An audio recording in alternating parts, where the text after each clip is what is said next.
नमस्कार, मैं हूं आपका दोस्त और आप देख रहे हैं ब्लैक फाइल, जहां हर दिन हम आपके सामने लेकर आते हैं एक ऐसी सच्ची कहानी जो सुनकर रूह कांप जाती है। दोस्तों, दिल्ली से जयपुर जा रही वो बस और रात के करीब 9 बज रहे थे। सर्दियों की ठंडी हवा खिड़कियों से अंदर जा रही थी। बस में ज़्यादातर लोग ऊँघ रहे थे, यानी कि नींद आने लगी थी उनको। कोई मोबाइल में फिल्म देख रहा था तो कोई रजाई ओढ़े सीट पर टिका हुआ था। लेकिन पीछे की सीट पर बैठी एक औरत बार बार खिड़की के बाहर इधर उधर देख रही थी। उसके चेहरे पर डर, घबराहट और बेचैनी साफ झलक रही थी। वो औरत लगभग 28 से 30 साल की रही होगी।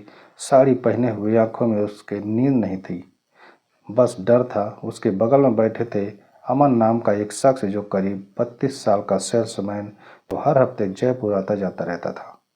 तभी वो उस औरत को उससे बोलता है कि मैडम, ठीक तो हैं आप? कुछ परेशान लग रही हैं। औरत ने धीरे से कहा, नहीं, कुछ नहीं हुआ, मुझे बस नींद नहीं आ रही है। लेकिन उसकी आवाज़ में दोस्तों कंपन थी, जैसे दिल के अंदर कोई दबा रखा हो।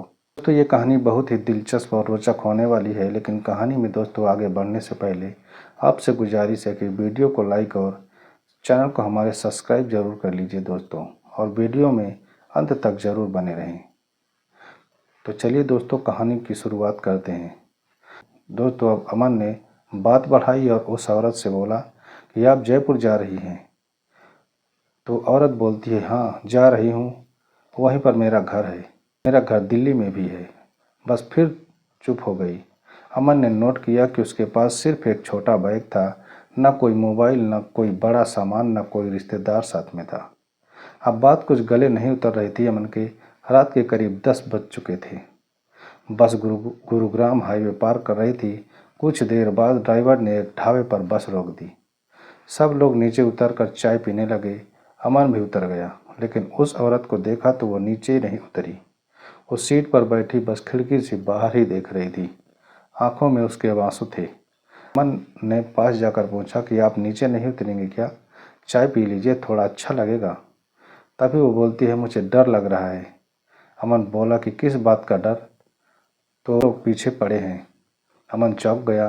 कौन लोग? उसने सिर झुका लिया और फिर धीरे से कहने लगी कि मेरे पति और उसके दोस्त। दोस्तों, अब कहानी ने मोड़ ले लिया। अमन बोला, मतलब? वो बोली, सच बताऊं तो मैं घर से भागी नहीं हूँ, मुझे घर से निकाल दिया गया है। अमन ये सुनते ही एकदम चुप हो जाता है। वो औरत बताने लगी कि मेरी शादी हुए 6 साल हो चुके हैं, लेकिन शादी के बाद मेरे ससुराल वाले मुझे दहेज के लिए रोज़ मारते थे। पति रोज़ शराब पी कर आता, कभी बेल्ट से मारा, कभी सिगरेट से जलाया। पुलिस को भी बताया था, लेकिन उन्होंने उल्टा मुझे ही गलत ठहरा दिया और कह दिया कि घर का मामला है, सुलझा लीजिए। तो अमन अब पूरा ध्यान से सुन रहा था। वो औरत आगे बोली, एक दिन मेरे पति ने कहा कि तू अगर घर से निकले तो जिंदा नहीं बचेगी। लेकिन जब उसने मुझे कमरे में बंद किया तो मैं खिड़की से कूदकर भाग निकली। पता नहीं कहाँ जाना था, बस में बैठ गई हूँ बस। उसने अपनी आंखें पोंछ ली। मुझे किसी ने नहीं बताया कि मैं अब कहाँ जाऊँ। मेरे आगे पीछे कोई नहीं है। दोस्तों, इस वक्त आप सोच रहे होंगे कि ये औरत कहीं झूठ तो नहीं बोल रही है, लेकिन अमन ने उसके हाथों पर जलने के निशान देखे थे। सच्चाई वही लिखी हुई थी। अब अमन ने कहा, आप जयपुर में किसके पास जा रही हैं? तो वो बोलती है कि वहाँ एक एनजीओ है जिसका नंबर मुझे रेलवे स्टेशन पर किसी औरत ने दिया था। कहा था कि वहाँ औरतों को सहारा मिलता है। तभी अमन बोला कि मैं जयपुर में ही रहता हूँ, आपको वहाँ मैं छोड़ दूँगा। वो बोली, नहीं, मैं किसी पर बोझ नहीं बनना चाहती हूँ। तभी अमन मुस्कुरा दिया। कभी कभी बोझ उठाना ही इंसानियत होती है। बस अब जयपुर के नज़दीक पहुँच रही थी। रात के 2 बज चुके थे। एनजीओ का दफ्तर एकदम बंद हो चुका था। अमन उसे अपने फ्लैट पर नहीं ले जाना चाहता था, क्योंकि लोग बात बनाते हैं, लेकिन उसने उसकी मदद के लिए पुलिस चौकी में फ़ोन किया। पुलिस वालों ने कहा कि भाई साहब, इतनी रात में कौन एनजीओ खुलवाएगा, आप छोड़ जाइए, सुबह बात करते हैं। अमन ने कहा, नहीं साहब, ये औरत किसी खतरे में है। इसके पति और साले इसके पीछे हैं। अभी इसे छोड़ दूं तो इसकी जान जा सकती है। पुलिस ने फौरन गश्ती भेजी। महिला कांस्टेबल भी आ गई। औरत के बयान लिए गए और वो बोलती है कि अगर आज ये लड़का यानी कि अमन मुझे न मिलता तो शायद मैं रास्ते में ही मर गई होती। तो जब सुबह अमन फिर एनजीओ गया तो वो औरत वहाँ थी, एकदम सुरक्षित थी। उसका नाम था रश्मि। वो मुस्कुराई और बोली, आपने मुझे फिर से जीना सिखाया। दोस्तों, कहानी यहीं ख़त्म नहीं हुई, क्योंकि हफ्ते भर बाद रश्मि के पति ने जयपुर के उसी एनजीओ में आकर हंगामा किया। उसने कहा कि मेरी बीवी को वापस दो, लेकिन तब तक रश्मि ने कानूनी केस दर्ज कर दिया था। अमन उसका गवाह बना और उस केस ने रश्मि को नया जीवन दे दिया। दोस्तों, कभी किसी औरत की चुप्पी को कमजोरी मत समझो। कभी किसी की मदद करने से पहले डरो मत, क्योंकि एक छोटा सा कदम किसी की पूरी जिंदगी बदल सकता है। दोस्तों, जिस रश्मि को उसके पति ने सिगरेट से जलाया, बेल्ट से पीटा, वो अब कोर्ट के सामने खड़ी थी। न डर न झिझक, बस आंखों में वो दर्द था जो एक औरत को तब तक मिलता है जब उसे इंसाफ की उम्मीद बची हो। दोस्तों, अमन ने उसकी गवाही के कागज पूरे किए और वकील के साथ जयपुर की सेशन कोर्ट पहुंच गया। केस का नाम था रश्मि बनाम अरविंद शर्मा, जहां अरविंद यानी उसका पति अब भी उसकी उसी घमंड में था कि कोई औरत अकेली क्या कर लेगी। लेकिन दोस्तों, अब रश्मि वो औरत नहीं थी जो रोती थी। वो अब जिंदा लाश से जुझारू औरत बन चुकी थी। अदालत का पहला दिन आया। जज ने सवाल किया कि रश्मि, तुम्हारा आरोप क्या है? तभी वो रश्मि बोलती है कि सर, मैंने सिर्फ पत्नी बनकर जीना चाहती थी, पर इस आदमी ने मुझे नौकरानी बनाकर रखा, और जब मैंने आवाज़ उठाई तो इसने मुझे जान से मारने की कोशिश की। ये सुनते ही कोर्ट में एकदम सन्नाटा छा गया। तभी उधर से अरविंद हंसने लगा। मैडम, एक्टिंग बहुत बढ़िया कर रही हैं। जज ने गुस्से से कहा कि चुप रहिए, कोर्ट कोई सर्कस नहीं। अमन वहीं बैठा था, उसकी आंखों में गर्व था। वो जानता था कि इस लड़के में अब कोई डर नहीं बचा। दूसरी सुनवाई में बड़ा राज खुल गया। रश्मि के बयान की रिपोर्ट कोर्ट में पेश हुई, जिसमें लिखा था कि पुलिस ने पहले कोई कार्रवाई नहीं की थी, बल्कि अरविंद के चाचा ने थाना इंचार्ज को पैसे दिए थे ताकि केस दर्ज न हो। अब कोर्ट में हड़कंप मच गया। दोस्तों, जज ने कहा, यह सिस्टम शर्मनाक है। जिस सिस्टम को औरत बचाने का भरोसा करती है वही बिक गया था। जज ने एसपी जयपुर को बुलाकर कहा, इस केस की जांच दोबारा की जाए और थाना इंचार्ज को तुरंत सस्पेंड किया जाए। दोस्तों, वो पल रश्मि की जिंदगी का सबसे बड़ा मोड़ था, क्योंकि आज पहली बार किसी ने उसकी बात सुनी थी।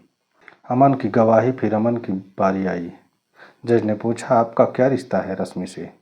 अमन बोला, साहब, कोई रिश्ता नहीं है, बस इंसानियत है। जज मुस्कुराया। कभी कभी सबसे मजबूत रिश्ता वही होता है जो बिना खून के होता है। तो अमन ने सब बताया, कैसे वो बस में मिली, कैसे डर के मारे वो भाग रही थी, कैसे उसने मदद की और कैसे पुलिस ने पहले उससे टाल दिया था। में बैठे हर शख्स की आंखें एकदम भर आई, क्योंकि आज एक अजनबी एक औरत के लिए दीवार बनकर खड़ा था। 2 महीने तक केस चला। हर गवाही, हर रिपोर्ट, हर झूठी कहानी सामने आई। आखिरकार जज ने कहा कि अरविंद शर्मा को पत्नी पर अत्याचार, घरेलू हिंसा और हत्या की कोशिश के मामले में 10 साल की सजा दी जाती है, और जयपुर पुलिस ने उन अफसरों पर भी विभागीय कार्रवाई का आदेश दिया जाता है जिन्होंने केस दबाया। रश्मि वही खड़ी रही। आंखों से आंसू बह रहे थे, लेकिन इस बार ये दर्द के नहीं, जीत के आंसू थे। अमन पास जाकर बोला, मुस्कुराओ बहन, तुम्हारी लड़ाई जीत गई है। रश्मि बोलती, ये मेरी नहीं, हर उस औरत की जीत है जो चुप रहती है। आज मैंने सीखा है कि आवाज़ उठाने से ही डर भागता है। दोस्तों, कुछ महीनों के बाद रश्मि अब उसी एनजीओ में काम करती है। अब वो हर उन औरतों को सिखाती है कि अगर कोई मारे तो चुप मत रहो, अगर कोई जलाए तो सहो मत। वो कहती है, मैं मरी नहीं थी उस दिन जब उसने सिगरेट से जलाया था, मैं मरी थी उस दिन जब मैंने कुछ कहा नहीं था। दोस्तों, अमन ने भी उसे एक बहन की तरह अपना लिया। कभी कभी दोनों कैफे में मिलते हैं और अमन हंसकर कहता है कि तुम्हारी स्टोरी तो अब न्यूज़ चैनल वालों को दिखानी चाहिए। रश्मि कहती है कि नहीं भैया, ये कहानी हर उस लड़की को सुननी चाहिए जो खुद को कमज़ोर समझती हैं। दोस्तों, ज़िंदगी में किसी की मदद करने से पहले ये मत सोचो कि लोग क्या कहेंगे, क्योंकि कई बार आपका एक कदम किसी की पूरी दुनिया बदल देता है। और अगर आप इस कहानी से जुड़ सके हों तो इसे सिर्फ लाइक मत करना, बल्कि किसी एक रश्मि को ज़रूर भेज देना जिसे इस वक्त किसी अमन की ज़रूरत है। तो दोस्तों ये थी आज की कहानी। आपको कैसी लगी कमेंट में अपनी राय हमें ज़रूर बताएं। और दोस्तों अगर अभी तक हमारे चैनल को सब्सक्राइब नहीं किए हैं तो वीडियो को लाइक कर दीजिए और हमारे चैनल को सब्सक्राइब ज़रूर कर लीजिए। दोस्तों मिलते हैं एक नई सच्ची घटना के साथ। तब तक अपना और अपनों का ख्याल रखें। वीडियो देखने के लिए आपको बहुत बहुत धन्यवाद।